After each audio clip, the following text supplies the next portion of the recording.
Hello and welcome everybody to the Raptors play-in preview podcast. That's right. The Raptors are about to play their inaugural play-in game. It's been around for a couple years, but now featuring the Raptors as the 9 seed, the Chicago Bulls as the 10 seed. And so today joining me is Steph Noh, who previously covered the Bulls specifically for The Athletic, but now covers the NBA at large for the Sporting News.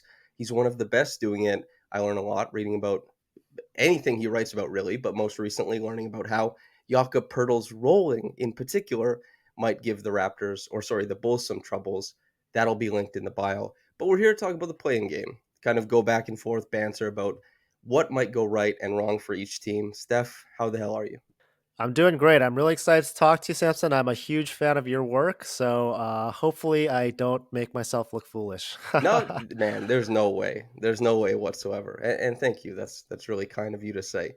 The first thing I want to say, the Bulls at 10, if you can give us like the cliff notes, the flashbulb, whatever version of Raptors fans haven't seen a lot of the Bulls. They're going to be listening to this podcast. How would you introduce this team to them? So I guess elevator pitch for the Bulls, they were the number one team in the East last year through the All-Star Yeah. break. Then they completely fell apart and got embarrassed in the playoffs against the Bucks. So it was kind of unclear what version of the team we were going to get this season. But Lonzo Ball was out the whole year. I mean, he's going to be out next year too. It's Yeah. really sad. He was so important to their team. So they were missing him really badly. They started out pretty terrible. They got a little burst of energy when they signed Pat Bev on the buyout market, and he's kind of filled that spot of just at least giving them some 3-point shooting. Like Pat Bev's not a volume Hmm. 3-point shooter, but he can make wide open ones. And then another super impactful defensive body, which Lonzo was a turnover machine, generating machine when he was on the Bulls. So it's like a very, very poor man's version of Lonzo. I think they've been 13 and 10 with Pat Bev, something like that. So a little bit better than 500. It's been a very roller coaster season, very similar actually to the Raptors, I think. Yeah. Proved a ton, as you know, like with Jakob Poeltl. So Pat Bev hasn't been quite on that scale, but that's kind of been the Bulls roller coaster of a season thus far. The number one team in defensive rating since the All Star break. The Raptors, I think, are tied for fourth with the Lakers. The outside looking in episode that I did at the start of the year with Larry Golden, who I know is a mutual friend between us, who's great. We talked about the Bulls, and we had both agreed that these two teams are probably in a similar tier. Now, the Raptors fans in the comments didn't like those two being grouped together. The Raptors were supposed to take this big jump. The Bulls were supposed to be at least a very good team. The Raptors had all types of turbulence related to personalities clashing, related to on-court stuff, and the Bulls obviously losing Lonzo, who, what a unique player. Just a real shame what's happened with him, but all the best to him. Either way, the teams are here. The first thing I want to talk about is who is your expected starting five, and then let's kind of hash out how the matchups might look. So the one question mark in the Bulls starting five is with Alex Caruso. He's started a little bit more than half the games for them. Patrick Williams has kind of flip flopped with him. So the last time that the Raptors played the Bulls back in February, end of February, Caruso did start that game, and the last I think maybe like 5 or 6 games, Caruso has started for the Bulls as well. So they go pretty small with Caruso. He can guard anywhere from 1 to 4. Specifically for this matchup, he's been guarding Pascal Siakam. So just like kind of like a power. They're essentially playing him at power forward. And then the Bulls' big three of DeMar DeRozan, Zach Lavine, Nikola Vucevic, and like I said, the last guy has been Pat Bev. So, as far as that goes, what is your comfortability with the Caruso matchup for the Pascal Siakam thing? Not comfortable. Yeah, probably not. Yeah, it's funny because Caruso is guarded up a lot. Like Julius Randle, they usually put him on Randle, and he does a great job. Paul George, he's even guarded guys like Kristaps Porzingis on switches, and he's fine. But I don't know why. Like for every reason, maybe Pascal's just better at using his body to get. I think it starts early. Like I think Pascal's really good actually at getting early position. Yeah. all And once three those of guys catch deep, yeah, all three of OG, Scottie, and Pascal are pretty into early work. That's something that the Raptors, as much as they fail at other things, that's something that they've been pretty good at. yeah, I feel like the other guys like Julius Randle or Paul George, they're more like confident that they can catch really far out and just back guys down. And Caruso is just such a pest. Like he can get his hands on the ball when you're backing him down, so that doesn't work quite as well against him. But yeah, uh, Pascal Siakam was just giving the Bulls a ton of problems in that February game. Even though, like, if you look at his box score, I think he was like 7 of 18, 20 points. It doesn't look that good, but he was impacting so much of the stuff. Like, I don't know if I haven't looked at his secondary assists, but even further than that, just collapsing the defense, swing, getting those open threes. Pascal was doing a ton of that, and he was also getting uh, Pat Bev and Caruso in early foul trouble because they just had to foul him. Like Yeah. he caught it, a foot outside of the basket, so Caruso would just have to grab him on some of these plays. Actually, like the second play of the game too, Siakam just took him into the post in this February game and like shot a fadeaway right over him. Caruso, defended as well as he could, but he's just not tall enough in that matchup. So that's kind of I think the most interesting aspect of lining up with the Raptors is their glut of wings, be it OG, Pascal, or Scottie. We wanted Precious to take that jump this year. It hasn't quite happened. But I think that's probably the most interesting thing. Vucevic is going to guard Pirtle, Vucevic. Pat Bev and Fred, I assume, will be matched up against each other. But if it is Caruso or Pat Williams, how do you think that wing tandem shakes out? Kind of like who's going to guard Scotty, who's going to guard OG, who's going to guard Pascal, in your opinion?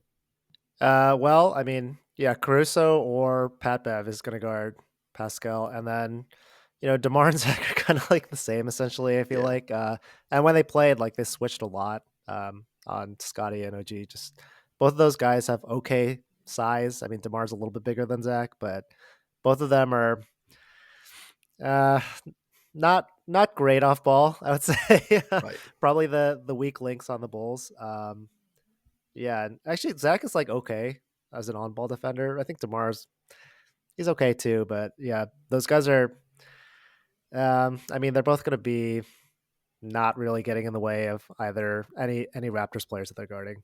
I do wonder if do you have any sense of who the team values as a more, I guess, or a better off-ball defender between Zach and Demar? I mean, they're both really really bad. Yeah, Like, so it's really. I mean, I'd put the both of them in the bottom 10% of the league. yeah. I think that makes OG Anunoby a pretty dangerous player in like this one game thing. He has 50 40 90 splits since the All-Star break. He's hit a bunch of threes. He's one of the best cutters in the Eastern Conference. He's really heady. He dunks everything at the rim. It's just like a lot of efficiency without demanding a lot of the ball. And that seems like a nightmare scenario if the Bulls are going to be doubling Pascal, throwing extra bodies, and if the Raptors can make the requisite decisions to kind of get the ball to the right guy in the right situation, which for efficiency purposes, the Raptors offense oftentimes is OG. On the other side, though, there's difficult questions as well. DeMar DeRozan is tremendous. I just did a video for Yahoo Sports. If anybody wants to go watch it about how DeMar has been guarded by the Raptors historically. But Zach Lavine, actually, I'll start like this. The best the offense for the Bulls has looked against the Raptors, I think, has been when they don't let the Raptors catch up after they throw the bodies at DeMar. It's when the first guy who catches the pass doesn't make the second pass. He creates a driving line. And if there is another pass to be made, it's after a couple dribbles are put down. But as far as just like trying to move the ball around the perimeter against the Raptors, historically has been pretty bad for the Bulls. Do you agree with that? Yeah, it's interesting you say that. I feel like the Bulls have incorporated that a lot more in the second half of the season. These stampede cuts specifically, Yeah. or go and catch. So they're called a lot, especially with Io DeSunmu, who is a very Mm-hmm. reticent shooter and not a good shooter in terms of percentages either. Like almost to a fault, he'll be wide open and he'll drive straight into the help a lot of times. But it is effective, like because yeah, now we're really getting into the weeds. But Yeah. when teams are bringing nail help against DeMar, which they do all the time, Mm-hmm. that opens up a gap. They're not playing the gaps, so you can sneak in behind the help when you make those stampede cuts. So it is very, very effective, especially in the Bulls case, because like you said, if they're not going on the catch, a lot of times they're just record scratching and allowing the Raptors to recover, and then that advantage that DeMar or Zach creates is completely negated. So you really do have to be like super, super fast, especially with a team like the Raptors who has so much experience, being in rotation. They're comfortable being in rotation. The way you make them uncomfortable is you have to go fast. That's the only solution.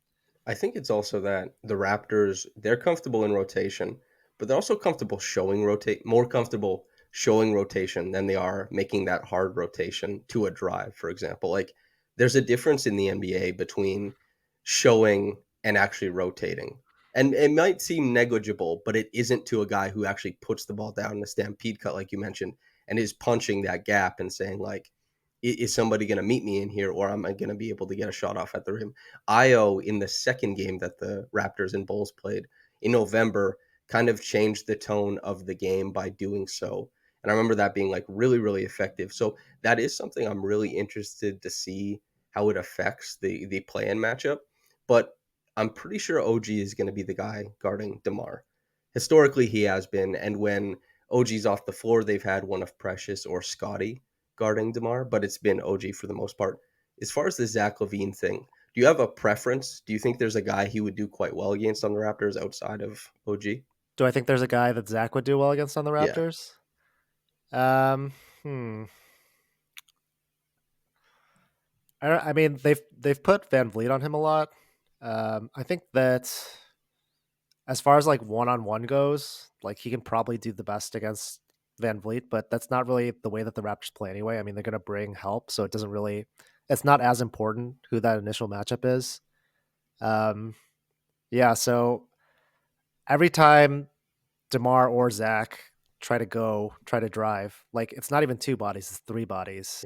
yeah, Yeah, so that's why like as long as those guys can stay solid, it doesn't really matter how tight they're playing, and Van Vliet's not going to get blown by really. I don't think. Um, yeah, so I don't think it's like super super important who the primary is on those guys. I do wonder how that will shake out because they're they could move Van Vliet.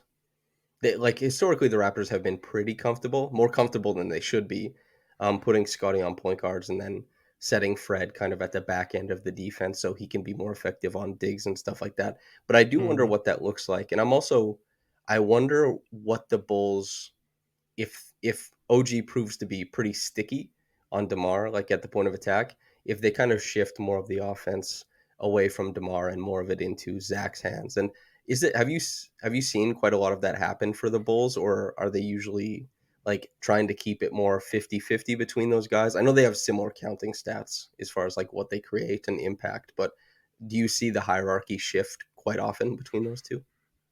Well, it shifts based on what point in the game you're at. So Mm, in the fourth quarter, DeRozan clearly takes over and he takes a huge percentage of usage.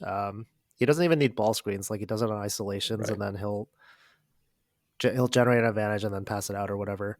And I feel like Levine kind of thinks like that middle portion of the games is more like his area to work. They start out almost every single game with a cross screen for a Vucevic post up. So like they try to establish Vucevic early. Yeah, then probably like Zach in the middle and DeMar is very, very much so their closer. That makes sense. So the I always consider like guys like Zach Lavine who dominate the middle of the game. That's when the game kind of finds its pacing and you get a little bit more room to work and pick and roll and there's like more of a flow to a game. You dribble up the court, maybe get like a drag screen, something like that. And the Bulls, I mean they almost had a comeback in the third game of the season, but that was largely fueled by I think pick and roll and pick and popping with Vucevic and some outside shooting as well.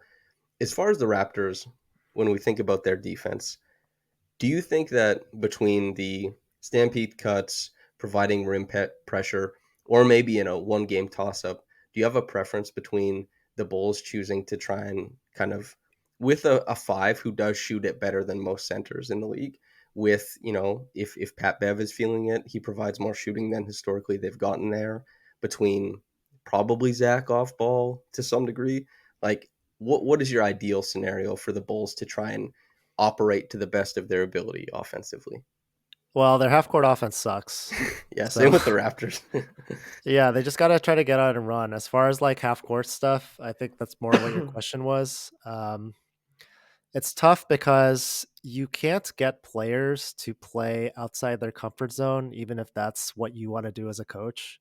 So, like, I think that if we were playing 2K and you could just control the players, like, I would love to just pick and Yeah. pop Vooch 15 times. He's not going to shoot 15 threes, though. He just never does. Like, that was the perfect strategy against the Bucks, too, because the Bucks were doing the exact same thing the Raptors are going to do, which is overload on Zach and on DeMar and force other guys to shoot. And Vucevic is always open on that pick and pop. That's like, again, the Bulls' offense in the half court is horrendous. They're probably scoring like, I don't know, 0.85 points per possession or something. So Vucevic, he's a 35% shooter. That's going to be by far their best outcome. Same thing with Pat Bev, like he shoots an okay percentage. I haven't looked it up, but career it's maybe like 37, 38%. This year I think it's closer to maybe 34.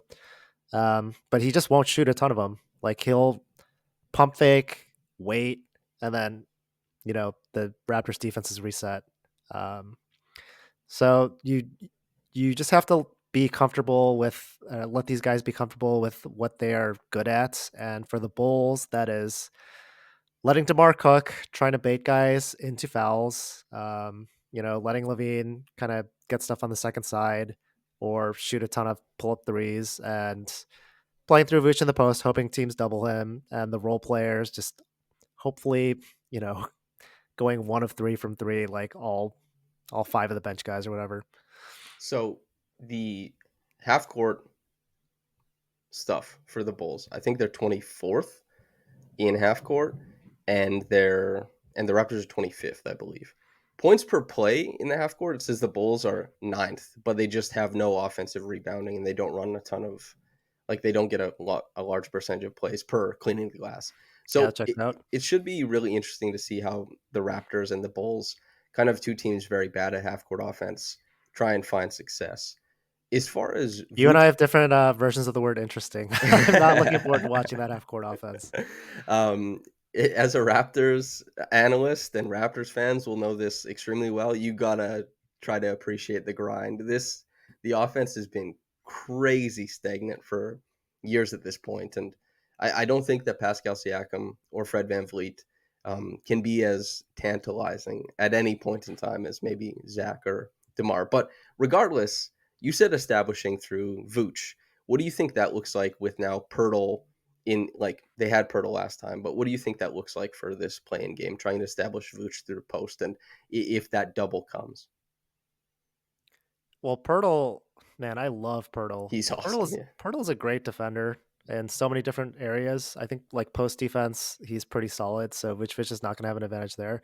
But what the Bulls will do is they'll use Caruso as a screener, and the Raptors are switching 4-5, so they're switching Siakam and Pirtle. And in that game in February, Vucevic was taking it to Siakam. Like I think that Siakam's just not big enough, and Vucevic has a pretty good bag in the post. Like the way that Vucevic scores, he never gets to the free throw line. Like he's just trying to use a lot of pump fakes, a lot of little hooks on both hands, and that kind of stuff works really well on Pascal and not very well on Pirtle. So I think that's what they're going to do. Is just like I said, they start every game on this cross screen action for Vooch. They're probably going to do a lot of that. That's like their favorite ATO as well. Mm. That's kind of the I think the biggest misnomer about Vooch was that he's a bruiser because he looks like a bruiser, but especially going back to Orlando, he was like a finesse volume scorer, which was pretty rare for a guy with his physical profile and at his Yeah. position. And a lot of people had no idea how he scored his buckets. But then you play him and you're like, oh, what the hell? This looks a lot different than I might have expected. Your piece you wrote, which I kind of want to dive into, was about how the Bulls defend at the level. And for the listener, the level of the screen is basically you define it as up to touch. I think that's what Second Spectrum and Synergy also define it as. I'm not quite Okay. sure. And Not aware of oh, that. so well, anyway, up to touch means basically that you're going to come up to the level of the screen and you touch the screener, which gives you the option if the drive starts coming, you can kind of push off to start yourself backpedaling or shifting with them. But regardless, it's the type of defense that we're going to likely see from the Bulls. Why do you think that this isn't as? Why do you think that this is something that the Bulls might be susceptible to? Yeah, their defense works pretty well. Like I feel like a lot of the league these days is super dynamic ball handlers or point guards, and then like mediocre rollers. A Hmm. lot of guys are setting screens mostly to get the switch, not really to play make and short roll. So the Bulls defense has worked pretty well in that regard, just because they're point of attack defenders.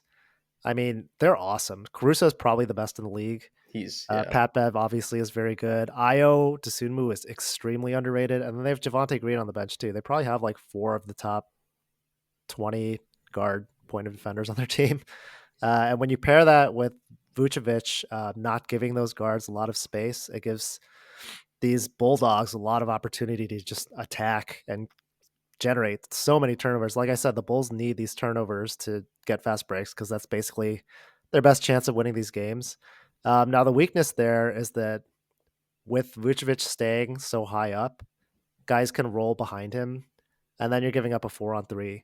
The strategy has just like I, I think the mistake that a lot of fans make is they say like, drop sucks. You should never drop, or hedging sucks. Like you should never hedge. But all these schemes have certain strengths and certain weaknesses, so you employ them against certain personnel. Hmm. Yeah, and this scheme that the Bulls use, it works really, really good against dynamic point guards and crappy rollers, but it does not work well against mediocre point guards and good rollers, which I feel like that's kind of what the Raptors have. Like Van Vliet, his strength actually is like more passing than just like generating an advantage.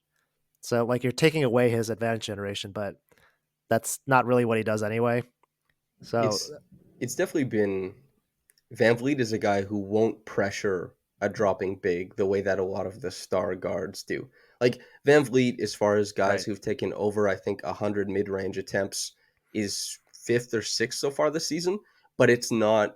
That's not what you want to build your offense out of. Is like pretty efficient or really efficient mid-range jumpers. Maybe if the Bulls do that, maybe it's an opportunity for Fred to have like go for 30 or something. I don't know how Raptors fans or the Raptors feel about that in a one game situation.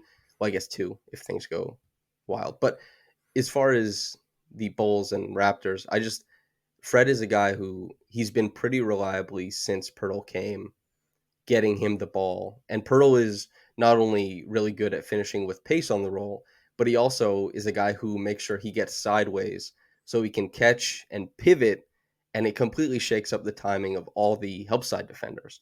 And so if the Bulls are expecting a tag to be effective or like a weak side rotation, I think that Pirtle, just like he did in their game at the end of February, is going to have them off kilter if he's getting past um, Vucevic at all. It should be really interesting. On the other side, though, Pirtle is a guy who has been playing pretty close to the level against the Bulls.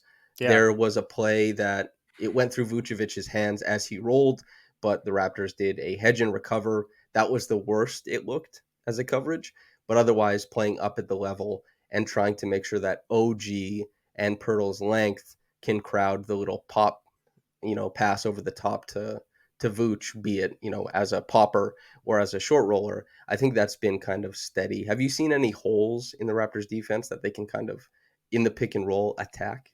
Well, I think what's good for the Raptors about this matchup is they're going to have problems with really dynamic passers. And the Bulls, DeMar Yeah. is a good passer, but he's not dynamic. He's not dynamic. Zach is probably average to maybe slightly below average, so that's perfect for them. Also, the Bulls don't have a vertical threat at all. Um, which again, like that's great for the Raptors because it really limits the options that you have. So what they're going to give up in that defense is they're going to give up a lot of threes, which who cares because the Bulls can't shoot. Um, so let's just take a break right here. So far, we've been talking. You sound pretty pessimistic. It's not the end of the podcast, but do you have a prediction as far as how this might go? I think all these years of rebuilding Bulls has kind of worn on me. I'm really not super pessimistic about this game. Like I think that it could go either way because the teams are very, very evenly matched. I think the edge just has to go to the Raptors just because of home court advantage. Hmm. What does a Bulls win look like to you? Because I'll tell you what a Raptors loss looks like to me. So these teams are 1 and 2 in deflections. I think the ball is just going to be all over the court, which means there's going to be a lot of 50-50 balls. Like whoever ends up getting more of those, I feel like is going to win the game. Like the Raptors are going to have an edge in the possession battle just because the Bulls stink at offensive Yeah, rebounding and the Raptors are really good. But yeah, both teams generate a ton of turnovers, and they're live ball turnovers. And we already established that both these teams are going to struggle to score probably in the half court. So it's just whoever can get those loose balls, whoever can get easy points in transition, and maybe like with 3 point variance, I think that's going to play a role. But probably both teams like aren't going to shoot that great from three. yeah. Um, yeah, so I think it's just going to be kind of like luck of the bounce of the ball, basically.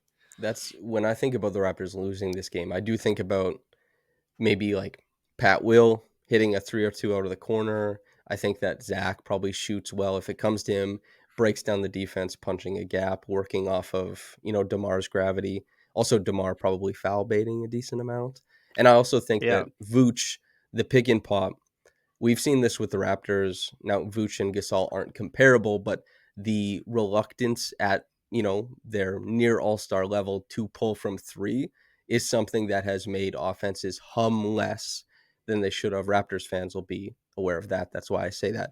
But I think that transition defense, which is something that the Raptors have had like a ton of variance over the course of the season. Some days it's been extremely good. Other days it's been extremely bad. And I think it's leaned more so towards bad as far as that goes for the Raptors. But that's kind of what I see a Bulls win looking like. A decent amount of points out in transition. The Raptors on the other side of transition, they're going to get opportunities, but probably not being efficient in, making them count. And then the 3 point variance. For Raptors win, I think that it starts probably in the half court. I think that the defensive output that the Raptors get is probably doesn't have that high a variance against these Bulls. I think that they've defended the Bulls pretty well across their 3 games.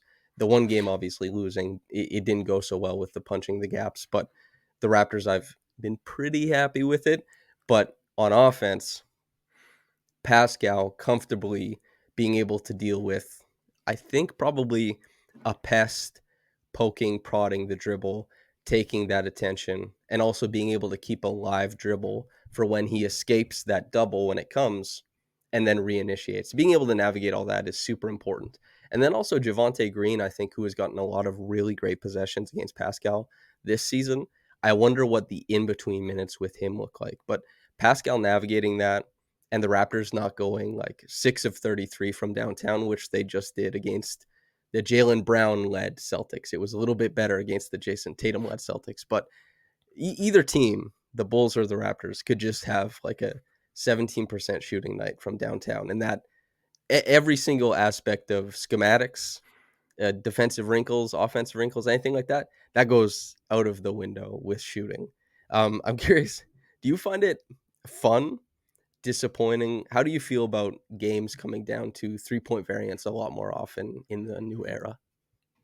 I think it's a problem for sure. I mean, especially like for people like you and me that really like to dive into the reasons why people win, coach out coaching another coach, some, strategic little twist or something like that. And then, you look at the box score and one team shot Yeah, 20 for 35 and they're going to win every single time. So it kind of sucks. it's I Especially like in a one game series like this. it's like I think that the NBA wants that March Madness type aspect to it for sure, like the one and done. But as far as if it's like 87 to 65 because one team is, starts off like 12 for 18 from three or something like that, then it loses a lot of its luster and a lot of the little changes you make don't really matter. I think that's probably, I used the term interesting. You said it probably wasn't as interesting as I said earlier on, but it is interesting that a series can come down to that, or a one game series can come down to that. As far as the Bulls, are there any other wrinkles do you think that they can throw at the Raptors? I know Pat Bev is probably the play-in's most popular, player at this point. Not in that, it's just that he has the biggest play in moment in NBA history to this point in Legend, time. yeah. Yeah, like the on the table, throwing the jersey into the crowd. What can the Bulls, if you were speaking to Raptors fans, which you are, what is something that might come from the Bulls that you wouldn't really expect? Well, I can tell you what I will expect, which is Sure. if Pat Bev, if the Bulls win, Pat Bev is going to jump on the table again. He's going to give at least two smalls. Even if the Bulls are down by 40 points, he'll still do it. Okay. Wait, who's his most likely victim then? Is it Pascal because they had that viral moment? What was it last year where Papev said, "Don't send help," and then Pascal.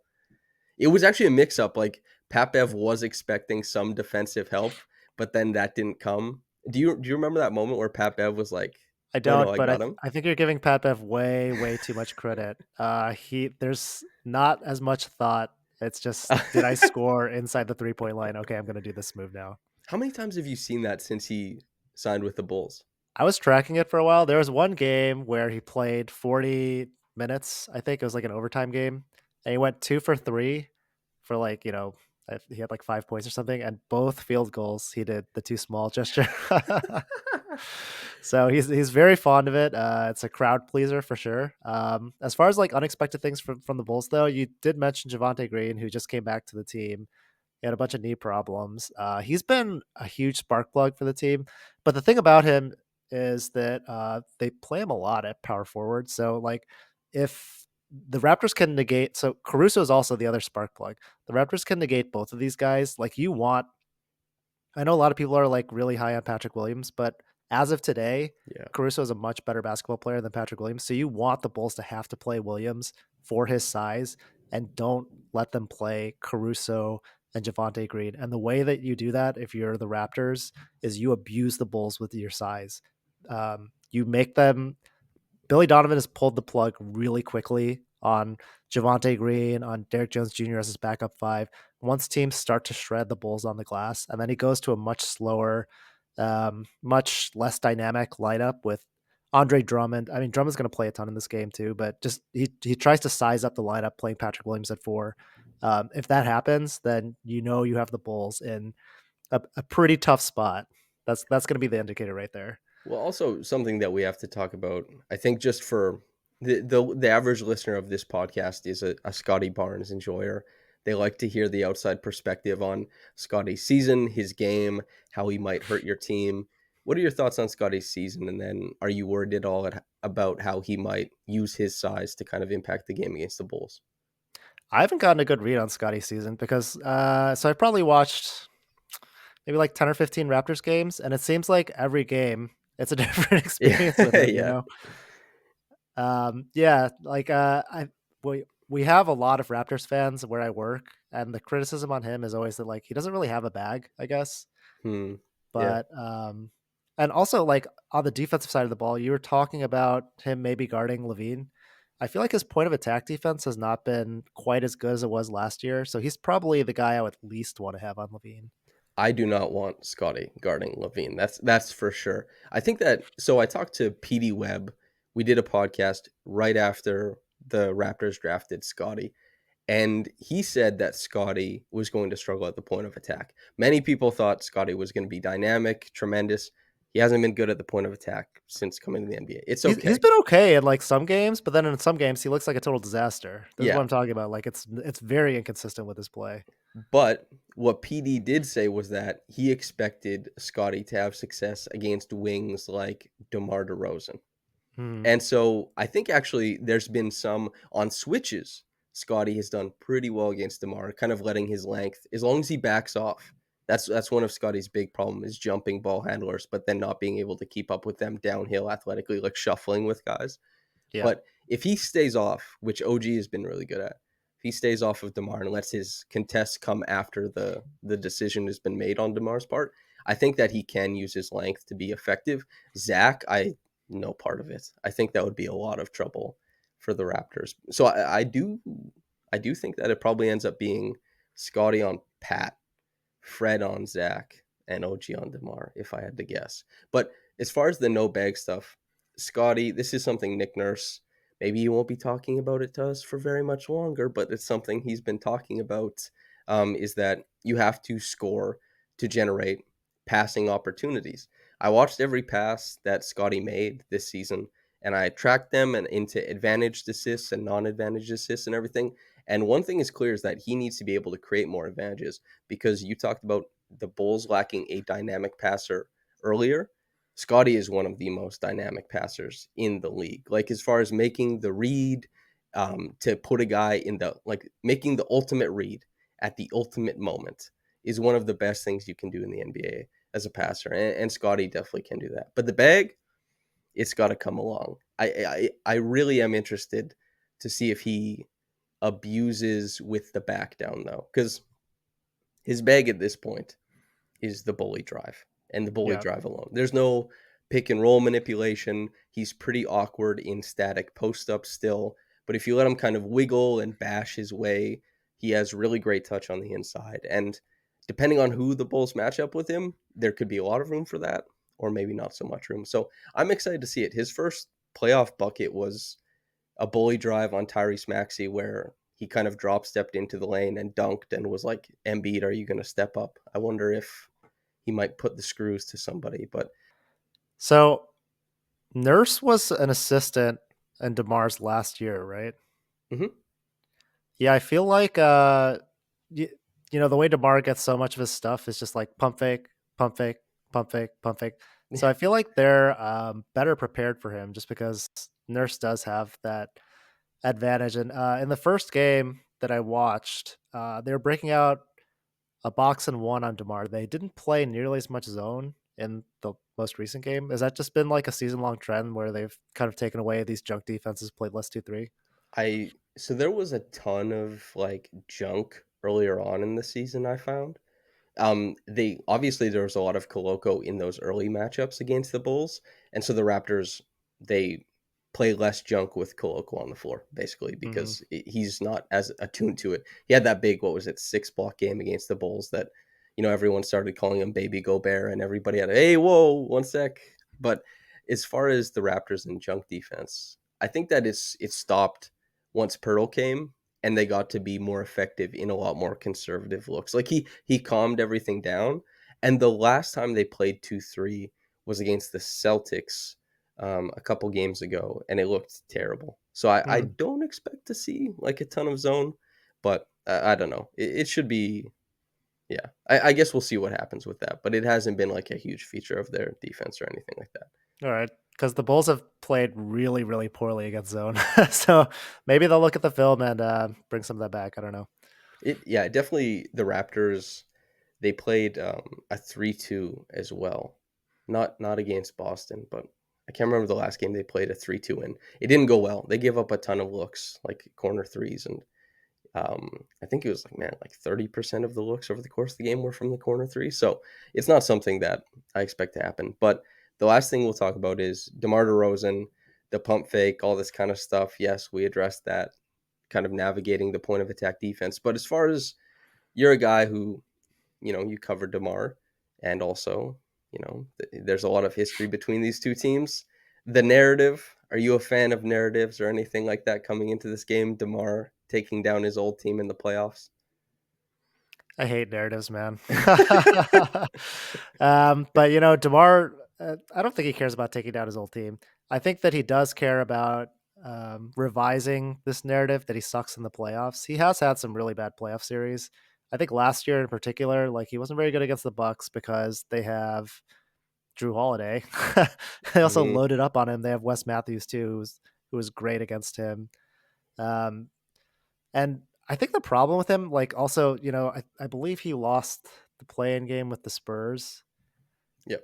Yeah, the problem with him in the playoffs is his teams stink and his teammates stink, and he doesn't get any help when these teams load up. So I think it's going to be the same issue for him.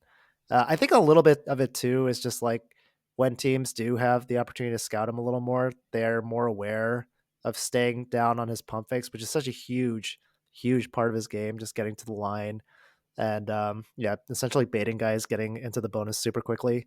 So maybe there's a little bit there, but I think a lot of it too is just that um, he doesn't get the help that he needs. So for his sake, like he's been one of my favorite Bulls to watch ever, even though he Mhm. sucks at defense and he has me pulling my hair out on defense.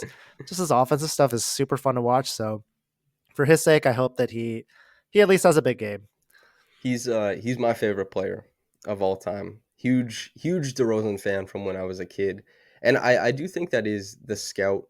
A lot of what DeMar does is finding like pacing throughout a game and going at his own speed, getting to the same spots, the same dangerous spots, and making rote but advantaged reads.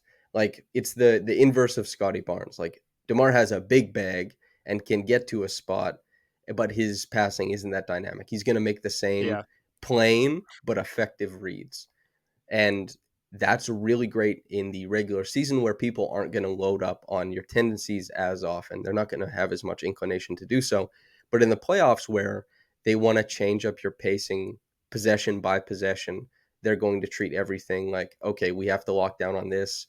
They might change how they like actually defend you at the point of attack instead of like, hey, we're not breaking package today. Don't shoot the gap on DeMar. Just go over. That's what we're playing today. We saw this with the Raptors when he was there. But teams will shoot the gap on him and be like, we're going to change it up, make sure that all of his looks are different. And it's just like, it's radically different basketball. I'm a huge fan of the regular season. I never like to devalue it, but I don't think you can escape that, playoff basketball and regular season basketball are much different. It would, of course, go much better for him if he played on like fantastic teams too. That's something I hope we see as his career kind of dwindles down or whatever it looks like. I'd love to see DeMar as like a third guy on a world beating team, especially I don't since I don't even want to see him on a good team necessarily. I just want to see him with some shooters. Like even in San yeah, Antonio, like he didn't have any shooters with the Bulls. He didn't have any shooters. Like give him two guys that can spread the floor because he hasn't had that in his last 4 years. it's the Ben Simmons theory, but DeMar DeRozan. People have had it wrong Yeah, like the whole time. It's surround Ben with shooters. No, that's the wired is the DeMar DeRozan surrounded with shooters. Steph, you're a shooter of many different types of articles. Where can the people find you? And feel free to plug yourself before we get out of here. you can find me everywhere. I'm terminally online. I'm in the Reddit streets. I'm in the Twitter streets. I'm in the TikTok streets. Yeah, but probably my most prolific social account is Twitter at Steph Noh, STEPHNOH. Before I go though, you put me on the spot with a prediction. You never gave your own. So Samson, what do you think is going to happen in this game? I think the Raptors are going to win. I feel pretty comfortable about how they'll defend the Bulls, and I'm not so pessimistic that I expect the Raptors just to completely collapse from downtown. Of course, that is a possibility, but I'm not giving that more than the 40% chance in my head. So I'd lean Raptors in this game. Is that how's that sound? I just had to put that out there so that you could jinx the Raptors and the tiny little homer part of me that still can't sleep at night when the Bulls lose. That's not going to happen. Yeah, you'll have coverage of the game like right after it's done, all that kind of stuff. We don't really do gamers at Sporting News, so probably not. But maybe I might do something for the fans, like on Twitter, or Reddit, or something. I mean, I'm definitely going to be watching it and watching every play super closely. So yeah, why not? Sure. So, listener, viewer, whichever it is, make sure to follow Steph on Twitter or on Reddit, depending on whatever he's linking to. I think Twitter, just as a hub, is a great way to go. And then you can get his thoughts during the game for the opposing viewpoint, which is always compelling and interesting. For myself, just thanks for tuning in with me. Steph, thank you very much for coming on, man. Yeah, it's my pleasure. We should do this more often. Hell yeah, dude. I'm definitely down for that. I don't Listener, want to bump Laro too much though. Lara's a great guest too. hey, I would have both of you. We could do the three-man Yeah, that'd be three fun. man weave. That would be great. Maybe I'm gonna do outside looking in next year, and for the Chicago Bulls one, I'd love to do both of you guys. We should do that. Cool. Yeah, we've been on some podcasts before, so I always love to chop it up with Yeah, my guy Laro. hell yeah. Okay, listeners, thanks for tuning in. If you're listening to this on YouTube, like the video, subscribe to the channel. I'm told it helps. The most important one is go to raptorsrepublic.com and subscribe to the website. Yes, it is paywalled, but we think that it's worth it. It is also one of the only ways to keep this independent media alive as ad revenue tanks on the internet. We've put out a lot of good work this year. the work only gets more important as the season does. If you want the really analytical and the hard hitting analysis, I think that we do our best over at Raptors Republic. And if you're listening on the podcast channel, thanks for letting us chop it up with you, whether you got into this in the morning or at night. Have a blessed day and goodbye.